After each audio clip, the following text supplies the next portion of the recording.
Shalom, everyone. We are starting in a minute. There are a few people who want to enter the Zoom meeting now, so we are waiting for them. Okay, let's start in 1 minute.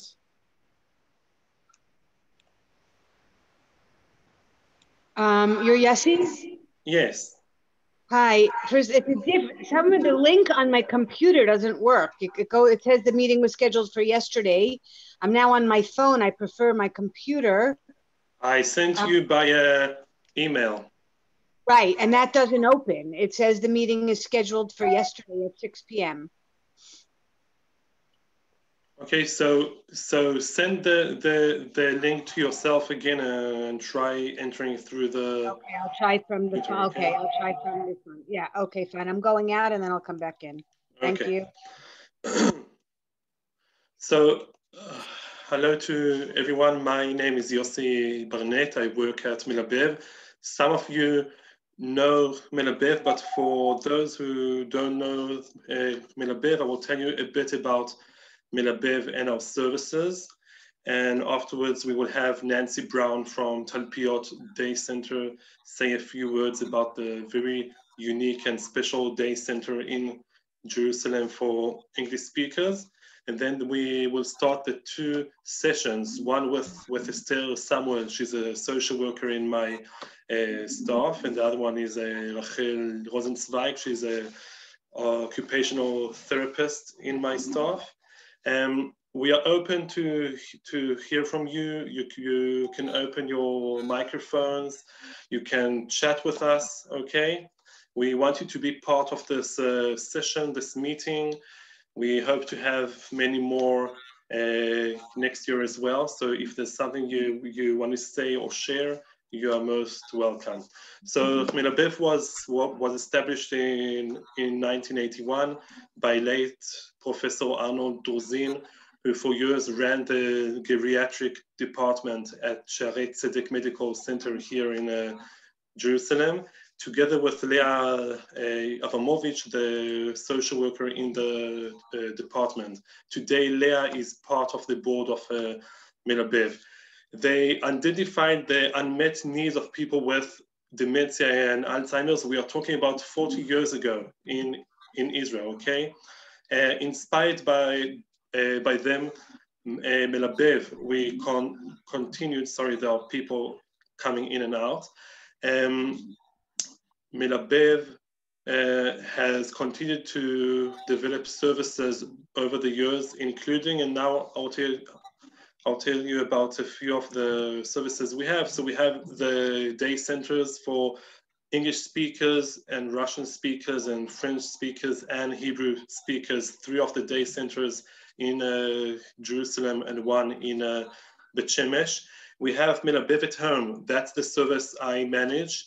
The service provides therapeutic services and psychosocial support for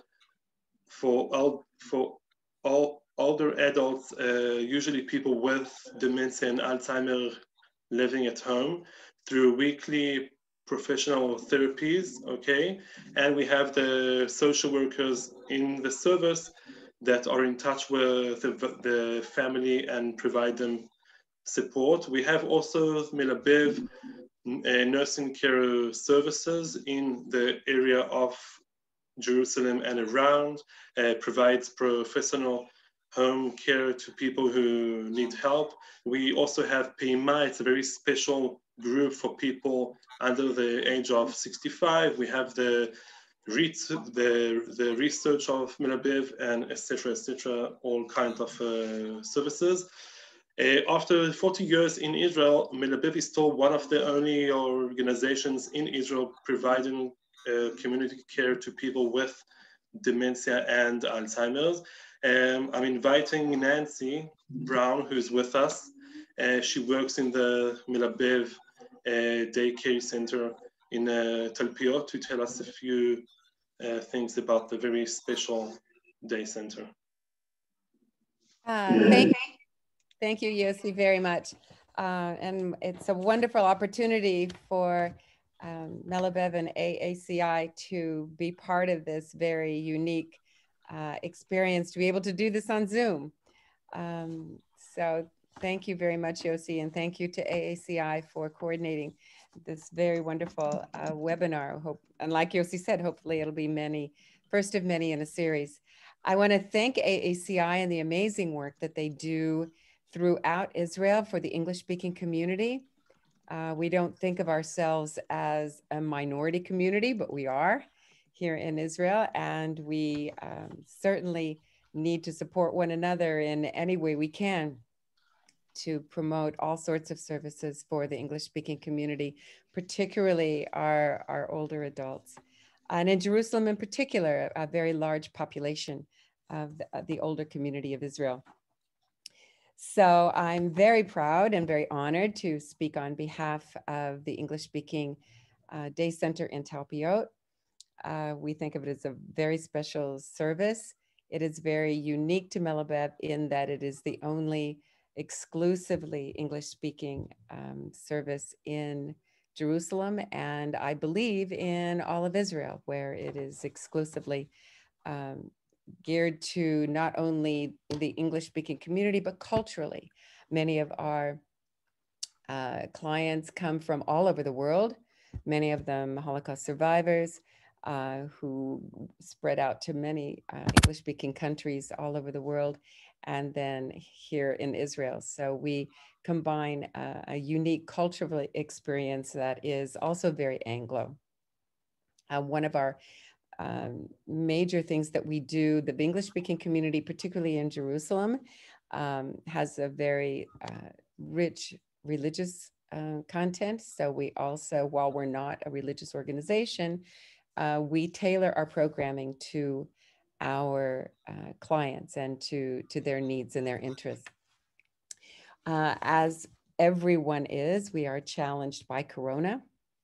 But we are committed to serving our clients and their families in any way that we can, those who have chosen to return and those who have, for whatever reason, have not yet returned to the day center as of yet.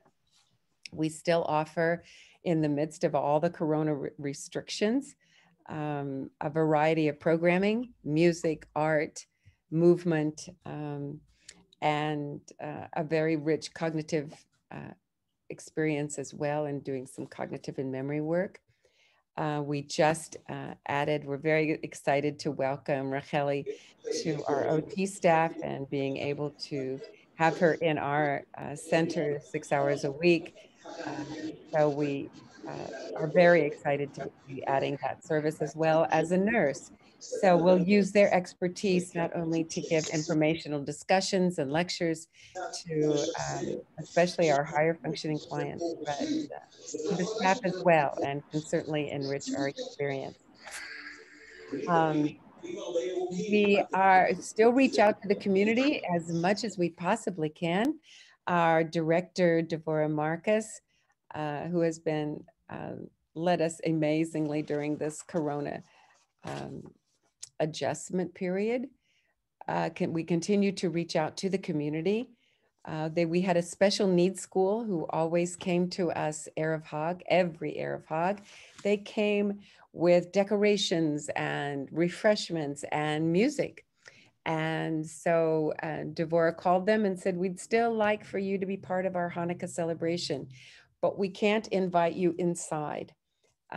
So we have a beautiful gated garden area. So that's where they came this week. It was really quite a wonderful experience for the children and for our clients as well. We opened up our double doors and they sang for us and made us beautiful Hanukkah decorations.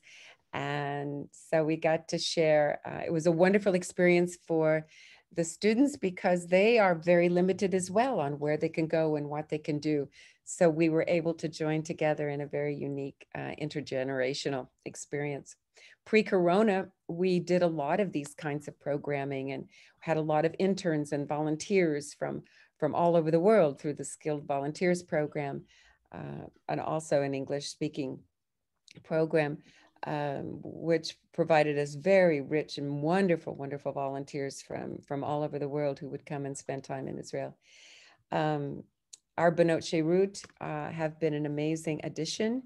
They change their whole lives and their whole outlook on older persons, and their whole career has changed as a result of their experience with Melabev.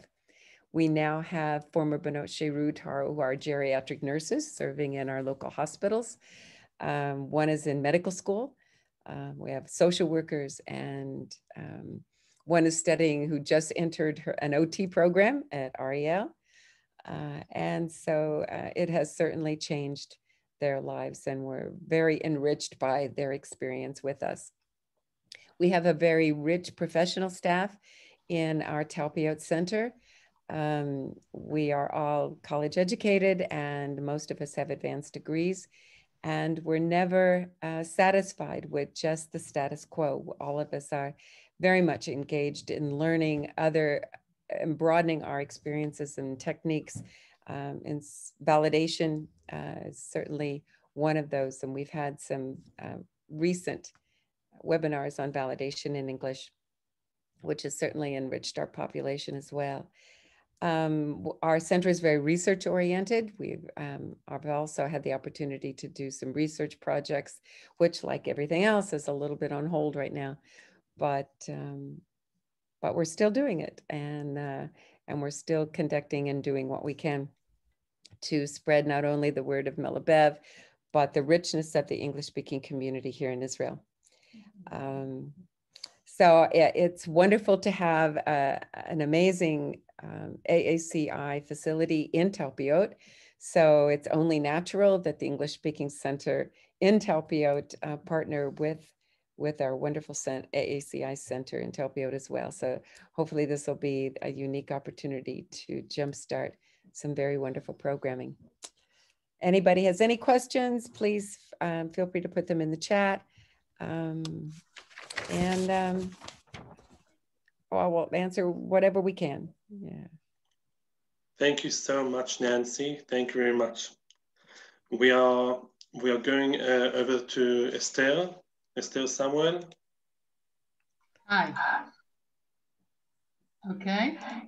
Yes. Okay. I'm very glad to welcome you all here.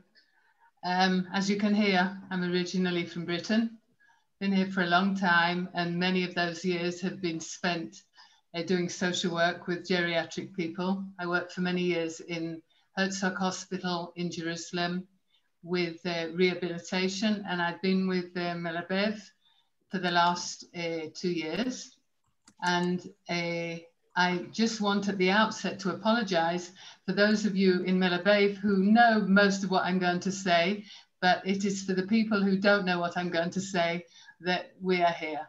So I'd like to talk in general about dementia. Dementia is a term which everybody uses kind of without thinking too much about it, as well as the term Alzheimer. Dementia is the general term for all the memory problems and the disorientation problems and the can't find a word problems. And we always use different words to describe it. Dementia is the general term, and there are various other subgroups which include Alzheimer, which have similar symptoms. Alzheimer is a disease which was discovered by someone called Louis Alzheimer in Germany many years ago, who found a young woman of 51 with severe memory problems and disorientation, and therefore this illness was called after him. And it often applies to those people who've had memory loss at a very early age. It's tragic, and we've seen it. There are groups in Melabev which help them, but for anybody concerned with the family of a young Alzheimer patient, it is a real tragedy for them. A lot of people have memory problems which are called Alzheimer. It's very difficult to diagnose exactly what it is, but the problems are similar, and it's included in the list of dementia. There's another kind of dementia called vascular dementia, which is often as a result of problems in the brain caused by either a stroke or a series of mini strokes. It has slightly different effects, but again, it's included in the general picture. There's also another one called Lewy body dementia. I'm telling you these names, so if you hear all the funny words, you'll know it's included. And in fact, at the end of the day, we see the symptoms rather than the names for the diseases. And it's the symptoms which bother us and which we have to try and help with. And therefore, I'm just kind of throwing out the names and you read about them. They're all problems of dysfunctioning cells in the brain, and people are working on trying to improve it. What I do want to say is that there are various things which can look like dementia, but which aren't. For instance, problems with vitamin, often B12, or a urinary tract infection or fever, which somebody has. And if memory problems come on suddenly, within a space of a few days, don't think, oh dear, this person's got dementia. Get to your doctor and have them check out what's going on, because these sudden onset memory problems may be reversible, hopefully will be reversible, and not the dementia which we dread so much. I wanted to say something about the incidence of dementia in the population. After the age of 65, it doubles every 5 years. And by the time we get to the age of 85, 50% of the population has some kind of memory loss or other problems of dementia. This is very frightening. And I think we all, as people, and including myself definitely, as people who are getting older, we all get frightened of what's going to happen and hope that there's some way we can prevent it. Unfortunately, at this stage, nobody really knows. How to diagnose dementia is another problem. Again, it's very difficult to diagnose. Doctors usually send people for a CT test or an MRI test, and they can see if there are brain cells which are abnormal. Okay, but the other way of diagnosing is to do various mini mental tests, various tests to check how people remember, giving them words to remember. There are various tests which are given, but again, it's the symptoms which define the disease and not actually the name of it. So, you know, remember. I just wanted to say a couple of words about the outlook for the future. I listened to a very interesting talk recently given by Hadassah, the department in Hadassah dealing with this kind of work, and there are a lot of teams all over the world working on this. They say that one of the main problems of dementia is when you discover you or someone in the family has it, it's too late to do anything about it. And they're working on a way of discovering how to diagnose it earlier. They feel that one of the problems may be that there's a problem in brain. People who have what they call brain vulnerability, which means that they may have had some kind of trauma to their head, or they may have had a stroke, or something has happened with their nerve cells in their brain, and this may be a cause. And they're working on some kind of blood test to try and diagnose dementia earlier. I must admit that my reaction to that was, well, do I really want to know?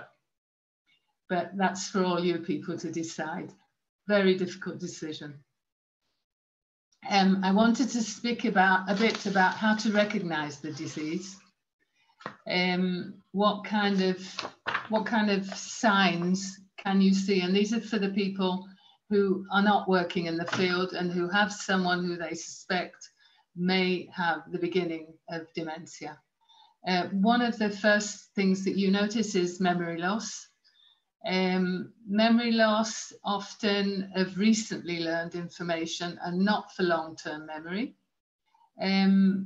People ask the same question over and over again. Sometimes they don't remember what they've had for breakfast or who came to visit them yesterday. On the other hand, when we forget a word, don't get too worried. It happens all the time. Another symptom is a difficulty in planning things, organizing your timetable, following a recipe, which is a reason why quite often occupational therapists do work with recipes. You know, the quantities involved in getting food ready, how to understand what's happening, what to put in first. Problem solving is also another area which may be difficult. The difficulty also of completing familiar things, like if you drive somewhere, you might stop in the middle and forget where you're going, or walking somewhere. I had somebody recently who lived around the corner from here and landed up about 2 minutes from his home and didn't remember how to get there. Also organizing what you want to buy, what you want to do, making lists and kind of stopping in the middle and getting stuck. Again, we often forget something here and there, and it usually comes back. It's notice if the signs which you see are disrupting a person's life. When you forget to pay a bill because you lost the envelope or the bill that arrived, and you find it again a few days later, I don't think there's any problem. You don't need to get all worried about it. But if this happens constantly, and if the keys for the car, which is another problem, keep getting lost, or something like some food is put in a drawer, then these things keep happening again and again, then you're right to think that there may be a problem. Another sign is confusion with time and place. Where are we? What day is it? There are people who think it's Shabbat every day, which is a real problem because they don't want to put the light on and they won't let you cook or go anywhere. And that can be hard. Also, there's a problem with visual and spatial relationships, and it can cause people to have a problem with balance. If you can't quite judge when you cross the road how far away the car is, that can be very dangerous. Again, problems with driving. You may have trouble, the person may have trouble even reading, which, is difficult because people enjoy reading. Another thing is problems with words, reading or writing. People who have trouble finding the right word. Again, we all have that problem all the time, but if it happens frequently, more frequently, and somebody tries to think of the word for a key and says, okay, it's the thing you open the door with, and can't find the correct word, begin to watch out what's going on. Another thing is misplacing things, or losing your way, or not knowing how to find the things that you've displaced. Often you try and retrace your steps, and somebody with a problem, with a memory problem, with dementia, doesn't always manage to do that. There's also a problem with judgment, often in two spheres. One can be money, spending too much, spending too little, doling out money when it's not appropriate, and also with personal affairs like personal hygiene. People don't want to wash, people don't like to change their clothes, and that can be a big problem and another sign. And also there is often a problem of withdrawal. When you can't find the right word and you feel embarrassed about it, you sometimes don't like to speak. And then the person goes silent, says they don't want to join their normal activities, feels embarrassed. And this, of course, is the most difficult stage of dementia, when the person knows what's happening to them. It's so hard, and it's so difficult.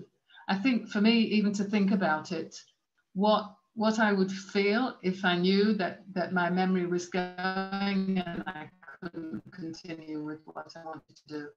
And I think here, the compassion of the carer and the people around is very, very important. Okay, now I wanted to speak now about treatment, which of course there isn't any cure. Unfortunately, maybe in the next few years we will have something. Treatment is divided into two sections. One is medication. There are some medications which can slow the progression of the disease. They often have side effects. They don't always work, but sometimes they do, and it's worth trying. And other medications often cure or help with the symptoms, but not necessarily with the disease. Like if somebody is depressed, which is fairly common, they're often given some kind of medication for depression. The other way of dealing with it is stimulation. And stimulation is very important, because as the person withdraws, they're losing all the things which make life worth living. And we at Melabev at Habayit have kind of come to this conclusion, and Melabev in general organizes its daycare centers for this purpose. And our home care is for people who either won't or can't leave home. And they are able to get stimulation at home in all sorts of different fields. It can be, we have all sorts of things, dancing and art and music and gardening and bibliotherapy and reflexology. And these similar activities happen also in the day centres. And the day centres obviously provide very, very important respite care for the carers. The next thing I wanted to speak about is obviously the implications, the general implications, but the implications of dementia on the family, and particularly the spouse or the primary caregiver who lives with this person. I mean, for a husband or wife whose spouse has dementia, this period of time is terribly difficult. Not only do they not have someone to share everything with, but they've got to take on the responsibilities of what their partner did previously. So they've got no one to talk to, discuss things with, talk things over with, go out and have a good time with, sometimes. They have to take over the bank and the insurance and the shopping and the medical stuff, which is usually very, very complicated. And in order to do all that, they may have to give up what they like doing, their meetings with their friends, their hobbies, their interests. And this is the time when the spouse needs, I think, the equal amount of care as the person suffering from dementia. And it's very, very important for the spouse to be recognized as needing the care. There are various case studies done that a spouse often can be in need of more care and suffers from more illnesses, and occasionally also will die before the spouse who is ill. So that any people who are caring for people with dementia should be looked after, should be helped to get out, do things, meet friends, and have their support. It's essential. The children who are the support often are in a stage where they are looking after both their own children and their parents. And it's a very difficult time. And it's also a time when the parents' responsibility is changing. when you're a parent, you look after the children, and all of a sudden the children have to look after you. And there are many parents who don't like that change, especially if they have dementia. This can also cause aggression, anger. If a child comes and says, you know, my father's been taking thousands of shekels out of the bank and we have to maybe check what to do about this, and he says, well, that's what I want to do, and I'm not listening to it from you, and you're not telling me what to do. This is a very hard situation, and the children are often stuck in the middle of it.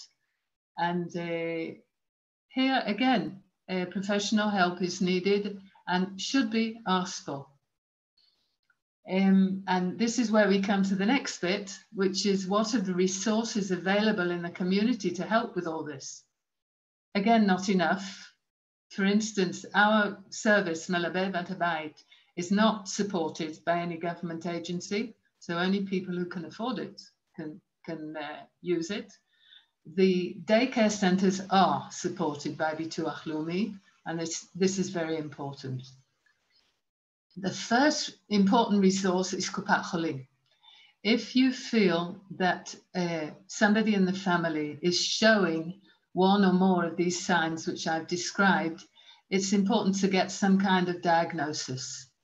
Mainly, I would say, in order to make sure that it isn't something which is reversible, and that hopefully it isn't dementia, but if it is, to start getting used to it and to try and find what can be done.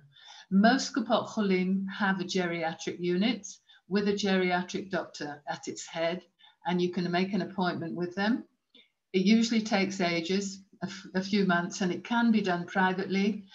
Again, it costs more money, it's quicker. But that should be done, and also make friends with your family doctor. And if it isn't a doctor who you can make friends with, then find another one. Your family doctor is vital, and it's very, very important that you have good communication with them, because you're going to need them sometimes in the middle of the night for changes in medications, which is a very important topic, and for all sorts of changes, behavioral changes, and help. It's vital. Kupat Cholim often has groups for spouses, groups for Holocaust survivors, groups general family help, and it's as well to be in contact with them. The next source is Bituach Leumi.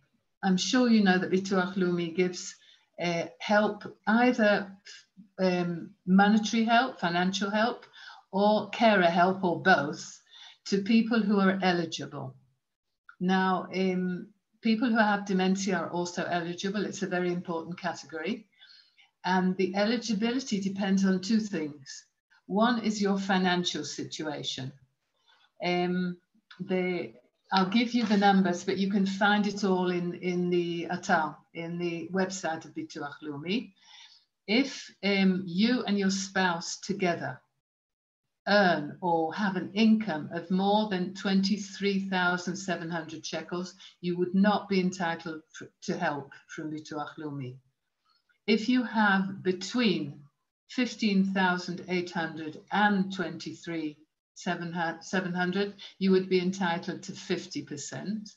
And if you have less than that, as a couple, you would be entitled to help from Bituach Leumi, which, as I say, can be financial help and a carer coming into your house. If you're a single person, it's 10,500 shekels, above which you only get 50%, or a higher level, no help. So that's the other criterion for Bituach Leumi is functioning. And often people get help from Bituach Leumi when they have difficulty walking or eating or dressing themselves or going to the bathroom. And here, memory problems and problems of coping on your own are very important. And one thing that you should always do is make sure that when the representative from Bituach Leumi comes to your house, which he won't in any case at the moment, but phones you, that you speak to them, you, the carer, the primary caregiver, and not the person who is eligible for the help. It's vital, because you know, if you know anyone with dementia, that there can be very good days and very bad days. And somebody will ring in the morning and your family member will answer and sound perfectly lucid, and they'll say, oh, well, there's no problem, we don't need to give any help here. You have to be there, you have to speak to them. And one of the words which I've been told is very important is dirbun. I don't quite know how to translate it, but it means kind of a person who needs to be told to do things. You know, if you tell somebody to make a cup of tea, they quite often do it, which is actually what Bituach Leumi do frequently. But if a person hasn't drunk their cup of tea all day and it's never occurred to them to make it, that's what the problem could be. It's very important for you to be there. Next resource there is community centres, who have amazing activities for all our elderly people, and often volunteers and helpers for people with dementia as well. And they have also daycare centres, which people with minimal cognitive impairment can join also. For the people with more problematic cognitive impairment and dementia, then you have to think about a day centre specifically for that person.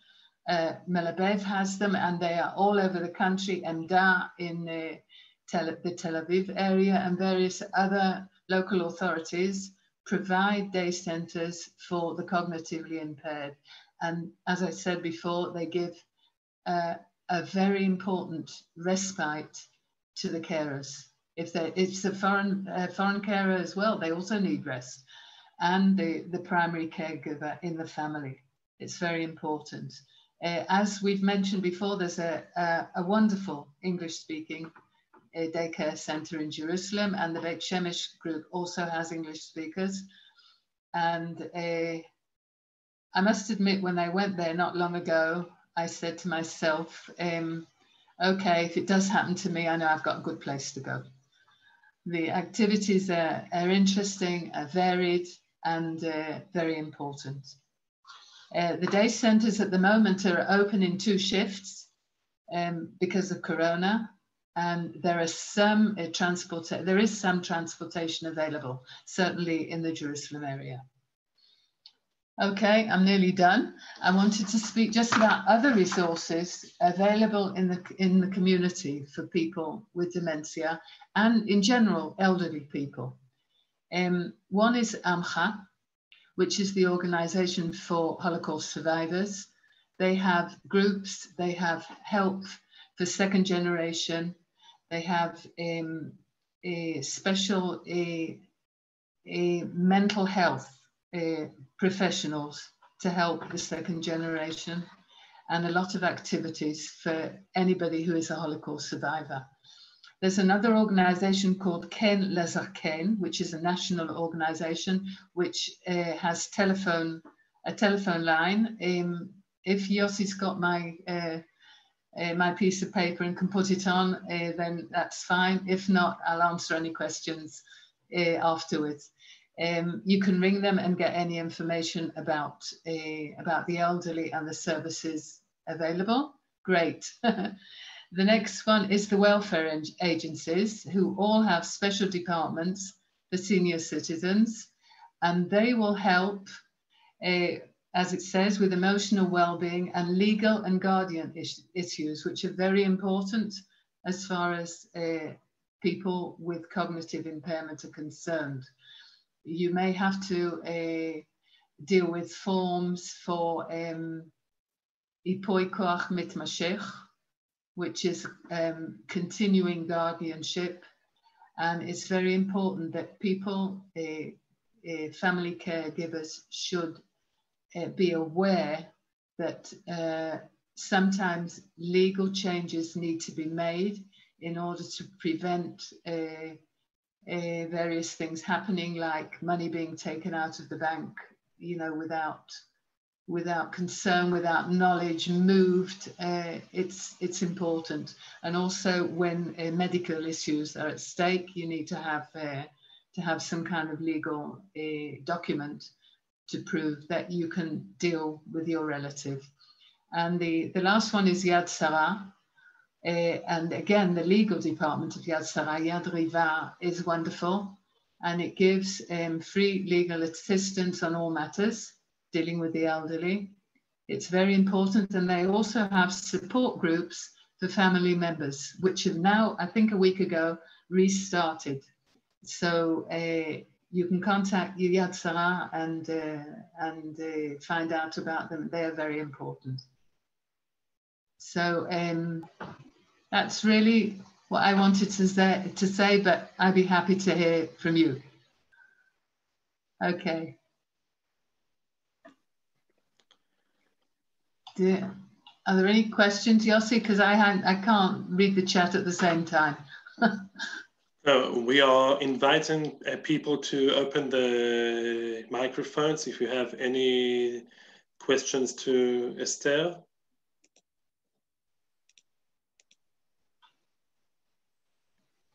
There are people asking here, are Yad Sarah support groups in English?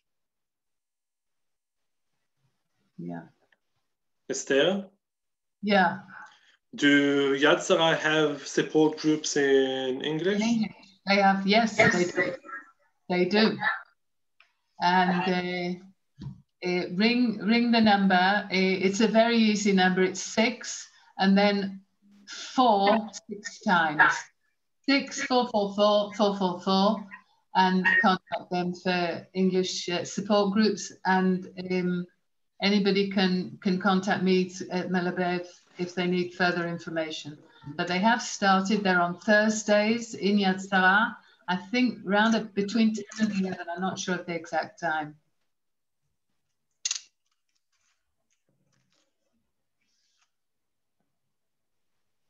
Those are actually, they've just started, the support groups in real life, I was going to say. They've just begun. Yeah. Yes, Yossi, I hope we can send the list to people afterwards. Okay. If there are no, let's see. Yeah, I would like read the chat. something to Esther. Yossi? Yes. Yeah, Ellen Sukov here. Esther, I want to thank you for a very, very useful and informative talk. Thank you. We have had a support group at AACI for men and women who are caring for a demented spouse for more than 2 years. Mm-hmm. We are about 12 or 13 people now. Probably won't take too many more. But I'm sorry you didn't know about us. I did, actually. I knew there was another one. But we are now Zooming every week. And when we can meet together, we meet at AACI every other week. But for the time being, we're together every week. And we appreciate all that you have told us. And we hope to be in touch with you in the future. I'd be delighted. Thank you. Can I please ask you to repeat the line that the word that you said that is useful at Bituach Leumi? I didn't catch it. It's called Dirbun. Daled Resh Bet Vav Nun. It means having to persuade somebody to do something, like a person who needs to go to have a shower. If you explain to Bituach Leumi that you need to persuade them to have a shower, it's one of the words which they seem to respond to in Bituach Leumi. And it's something which doesn't happen with someone who doesn't have any problems with dementia. And it's something that does happen with them. So you say, U zakuk le dirbun. And it's important. Persuasion, maybe gentle persuasion to do things which normally you wouldn't need any persuasion. Sometimes going to the bathroom even, and it's a symptom which they seem to react to. Maybe they have a little space on their to give a tick. Thank you. Yossi? Yes.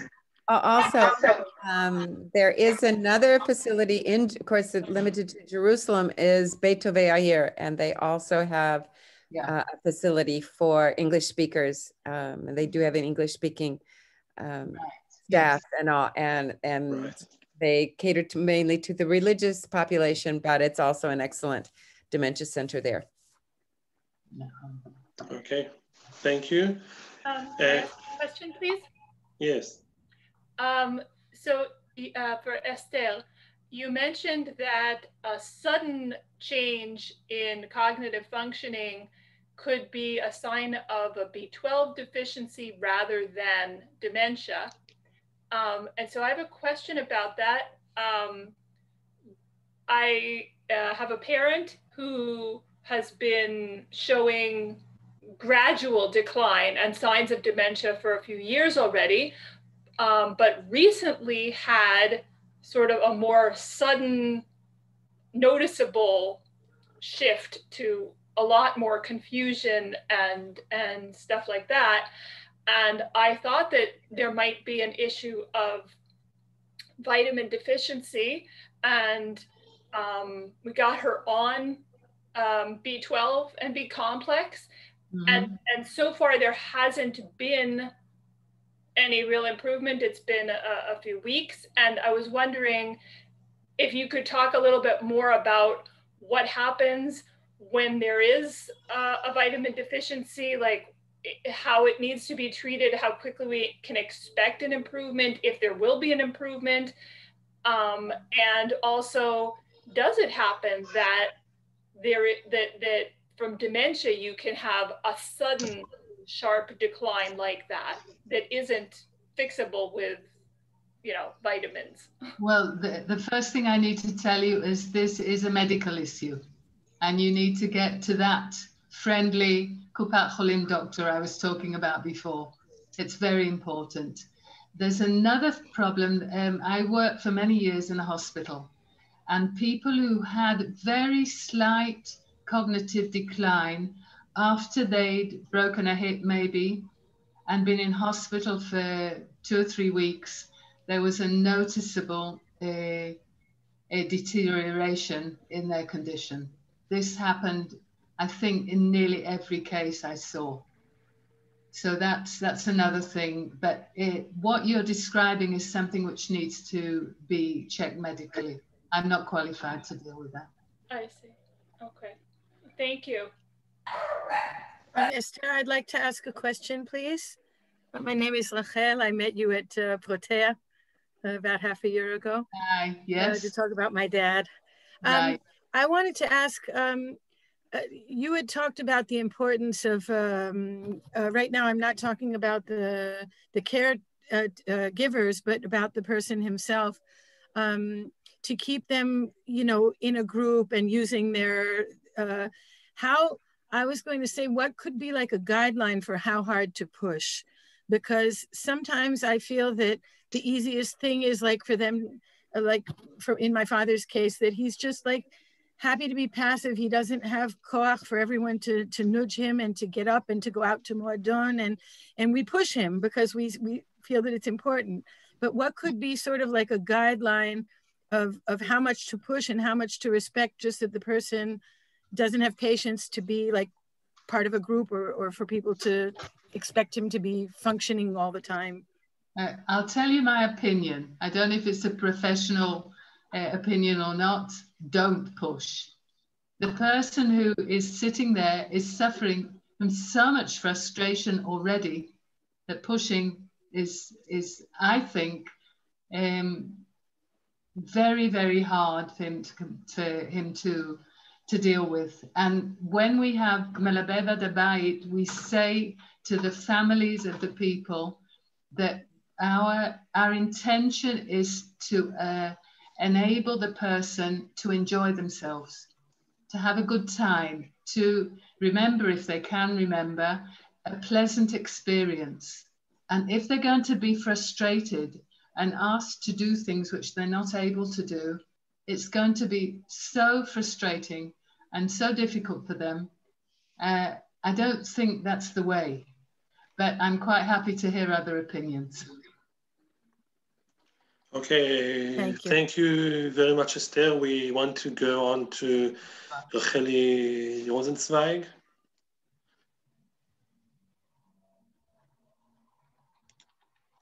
Racheli? Unmute. Yeah, hi.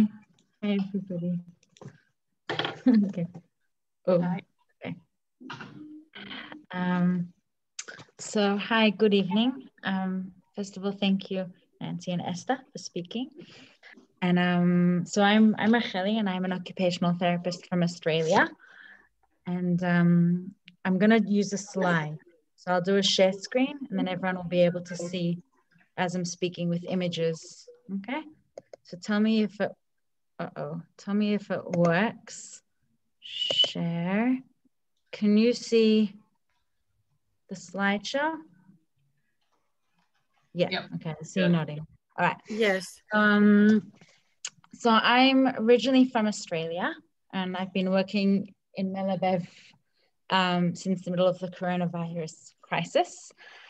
And I thought it appropriate to start by giving a definition of occupational therapy and a bit about what we do. So we evaluate individuals and we determine their strengths, abilities, interests, and motivation for activity engagement. And we use the information we find to plan a client-centered program which can act to maximize participation in various activities and hopefully then enhance quality of life. So we also check wheelchairs. We promote cognition, like activity in cognition activities, fine motor skills, muscle strengthening, and balance. So over the last year, when we've been dealing with the coronavirus, it's forced us in many ways to adapt to our regular lifestyles. And that's been especially challenging for an individual with dementia to deal with social isolation and loss of routine.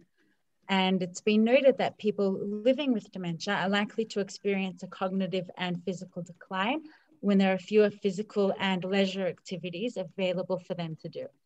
So I'm going to focus this presentation on providing enriching activity ideas which can be done at home and integrate them into a daily routine. So slide, did it work? Yeah, okay. So a person living with dementia can sense the increased worry and anxiety around them, but have difficulty understanding the information and reasoning provided as an explanation. So changes in routine can be especially difficult because it can further invoke the anxiety and a sense of uncertainty. And carers and surrounding family members, we try to maintain a regular routine in order to establish that sense of security, and that can help to engage, like as an encouragement to engage in activities. So some tips for developing a new daily routine is to try set up a daily schedule and maintain set times or order for specific task completion. It doesn't always need to be at the exact time, but it does help to be in the same order. So after I eat breakfast, then I'll brush my teeth. Try to maintain morning routines such as getting up, hygiene, getting dressed, taking medication, and if it's meaningful for the individual, then to daven. Set meal times. If an individual ate breakfast and lunch at a daycare center, try to eat these meals at the same time at home. And it's helpful to prepare a written schedule in table format, and you can include images as well. So what can be included into a daily routine? It's helpful to incorporate various activities that are adapted to the abilities of the individual. And I will give examples and ideas for these later in the presentation. So we can include movement and exercise. We can include creativity and arts, cognitive exercises, household tasks, and interaction with friends and family within COVID-19 guidelines. What not to include? We should avoid overwhelming. Too much time listening to the radio or to the TV, even if it's not 100% understood, it can be overloading for the person, too much stimulation, and that can generate worries and concerns, and they don't know how to express that to us. Try not to sleep the day away. It can affect the quality of sleep. And just in general, routine is a source of safety, so we should make sure to maintain regular habits, meal times, and rest times. I just realized that my screen's about to fall. Okay. So guidelines for suggesting activities. Dementia is a condition that can change. So some days and even hours may be better for others, and some may be worse. So an individual might do an activity easily one day and struggle with it the next day. Therefore, we can try suggesting an activity during different times of the day before deciding if it may or may not be suitable. We can allow for choices. 2 choices is good. If there's too many choices, then it can be overwhelming. So what color shirt do you want to wear today, blue or purple? And it's important to remember that doing an activity should be a willful choice. We can encourage doing, but like Esther said, don't pressure. So some ideas of different things we can do. So I thought it to start with interacting with friends and family. Can't see my, so I think it's relevant to talk about this, that there's many ways to be in touch via Zoom, Skype, WhatsApp, and for some, initially those methods can be confusing or they can cause joy. So it's important to try it out at different times and see how it goes to use these technology. Use short sentences, repeat the words, and talk slow to help the individual engage in the conversation.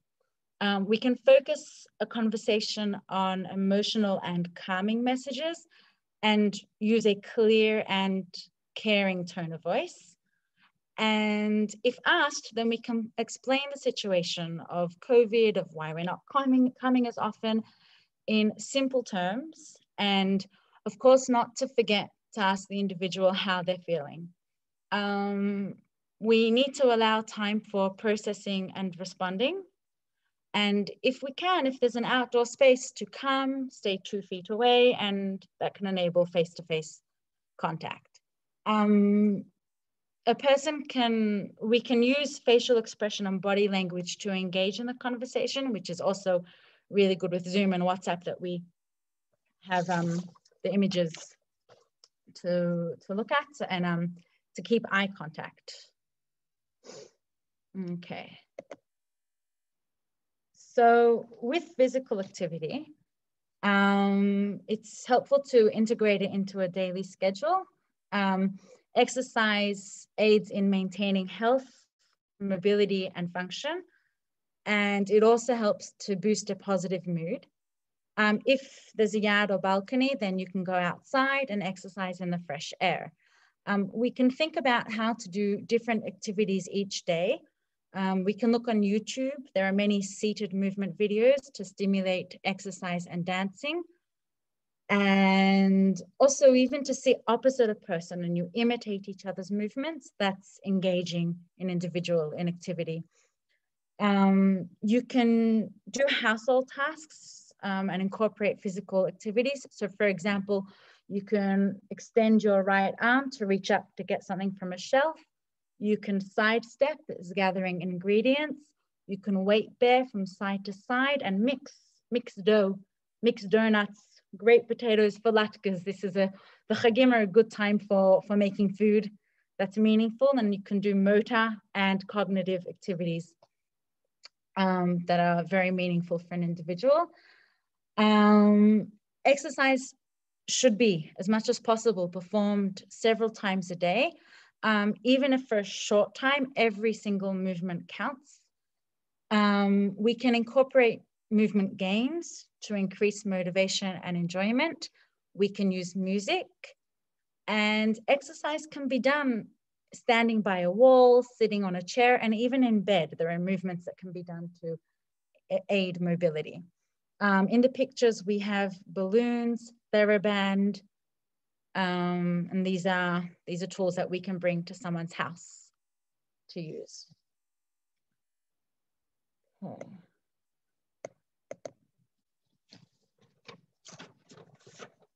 So with household tasks, the loss of previous roles can be distressing for an individual, and we can try and encourage a person to engage in household activities that they used to do as much as possible. So for example, folding laundry, matching socks. In one of the pictures, someone's making chocolate, washing or drying the dishes, fruits and vegetables, the doughs. And not every activity in the house needs to be a chore. If there's a space for a garden inside, a little pot by a windowsill, and there's a lot of enjoyment and meaning to picking herbs and saying good morning to a plant, watering it every day. And of course, all of these activities should be done in a relaxing and non-judgmental atmosphere. And we can think about how these tasks can be adapted to enhance the individual's strengths. So for example, if the task should be completed in sitting or standing, at what time of day is the individual more alert? Can the task be completed independently or with supervision or with assistance? And we need to bear in mind that even if it's something that an individual was once very familiar with doing, it could be that a family member or a caregiver now needs to demonstrate or even assist in the task a number of times to aid the individual. It's okay to put up notes to remind an individual to do an activity or to help them find where the necessary equipment is located. And it's okay to prepare clear instructions with words or pictures as to how to complete a task. I'm about to write down for somebody how to play chess, even though they were once a very professional even player, but now don't remember where each piece is on the chessboard. And that's okay to do. Okay, so this is a table of cognitive activities that's divided into initial, middle, and advanced stages of dementia, and into different types of activities. Thinking, like cognitive exercises, games, arts and crafts, and social activities. And they all overlap with each other as well. When choosing different activities for an individual, we can take into consideration their word retrieval ability, so finding the right words, problem-solving skills, initiation levels, short-term memory, and of course, what interests the individual. All activities can be difficult to some degree, so we strive to find an activity that's not too easy, while at the same time not being too frustrating. So it's known as the just right challenge.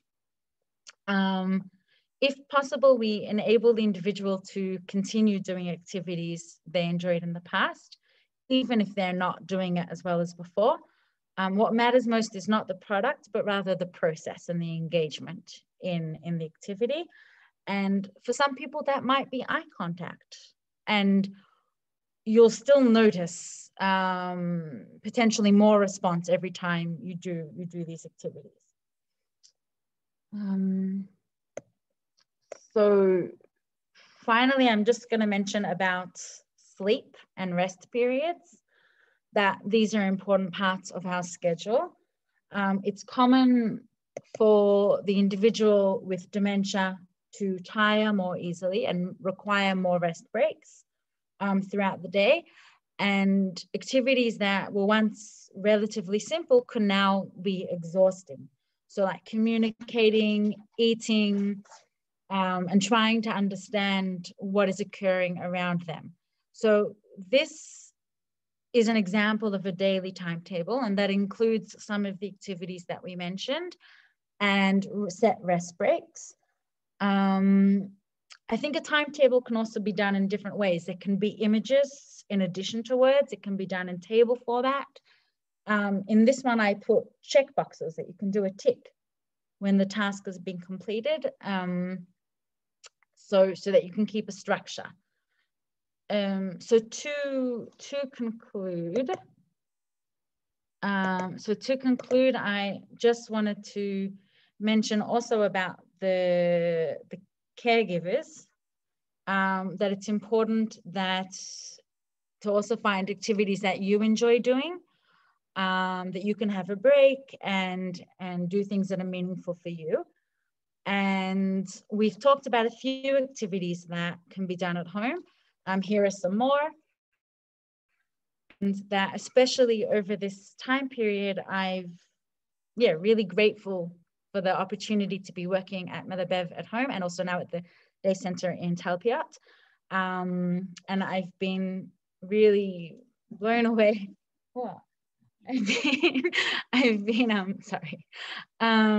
been blown away by the professional support provided to staff and services to the individuals living at home. The therapists who go to the individuals' houses can do different therapeutic activities such as dancing and arts and crafts and cooking and that are meaningful and engaging for the individual. And thank you very much for this opportunity. Have a good night. Thank you very much, Racheli. If somebody has any questions to Racheli.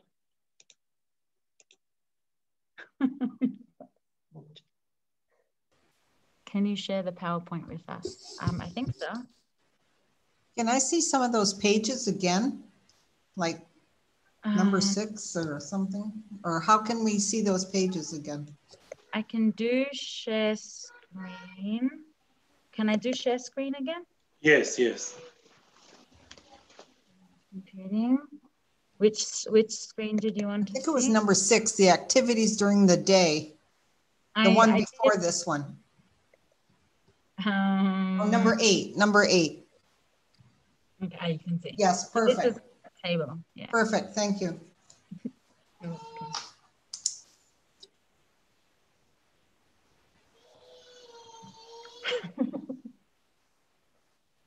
Are there any more questions? I can't see the chat if I've got the... Thank you, that's all. Screen open. Yes, I meant, is there a way for you to provide the file so we could download it and look at it at our convenience later? Yeah, it's possible. Rachel, you can send me the presentation and I will send it by email, okay? Okay. Thank you. Rachel, can I ask, is there some sort of definition as to how much screen time is okay? Is too much screen time not good? I think it would vary between individuals, and you can notice when they're more alert if they are willing to engage in a different activity. Also, is what they're watching causing them stress, preventing them from engaging in activities that they would find more meaningful. Screen time isn't so active, it's a passive activity. We're not using our cognitive abilities so much. So if a person's more alert in the morning, if we can use that time maybe to peel a cucumber or cut potatoes, then that would be more productive than using screen time maybe when they're more tired to watch something, and to make sure that what they're watching doesn't have images of violence or things that might cause distress. Thank you. Racheli, there was another question on the chat about electronic games on a tablet. Do you have an experience with some of the apps that they have as well? Do I have my tablet on me? There are lots of, I should have mentioned that, thank you. There are lots of applications on the tablets that can be used for cognitive activities. There are even arts and crafts applications on tablets. I can send a list that can be sent out. There's games like Set and Rush Hour that we also have in a board version that you can do on the tablets. And you can do mandalas on tablets. There are many, many different options, yes. I can send something if you would like. Okay, are there any further questions? Okay, thank you very much, Racheli. Thank you very much for joining us this evening. We think it's very important to do these meetings also for English speakers, and you are welcome to send us WhatsApps and emails about all kinds of the information you want us to do for the next time. I want to call Zeev Friedman. He's the CEO of Melabev to say a few words before we finish.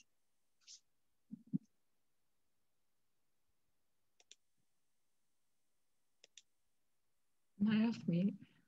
Zeev?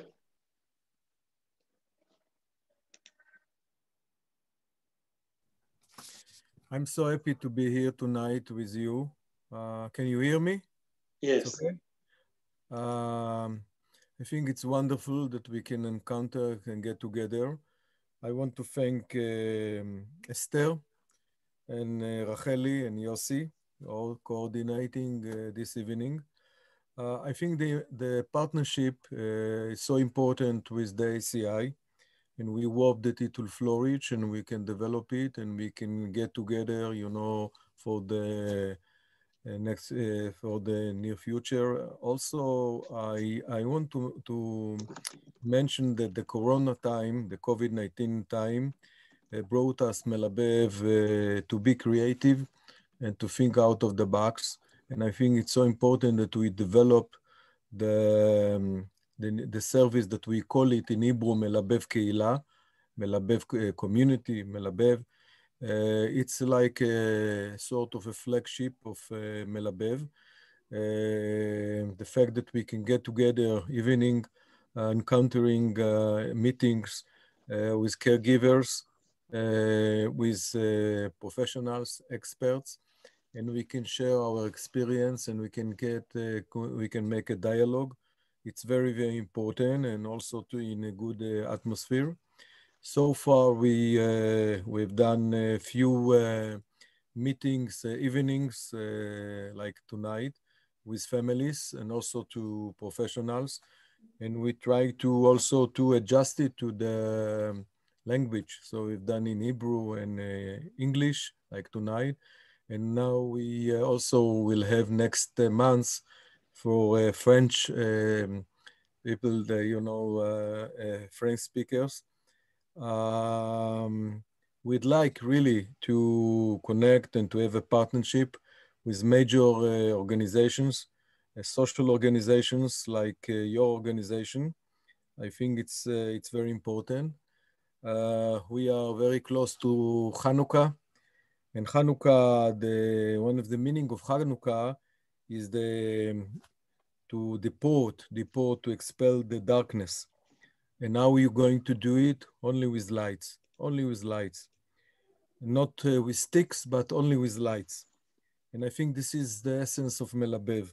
We're trying the Melabev through the year to bring to the people, to our clients, to our patients and the families, to bring light with happiness from out to out. So I want to wish you Chag Chanukah Sameach, and again to thank you that you come tonight to be with us, and we hope that we can expand our partnership for the future. So thank you, and have a good evening. Thank you very much. Have a good evening.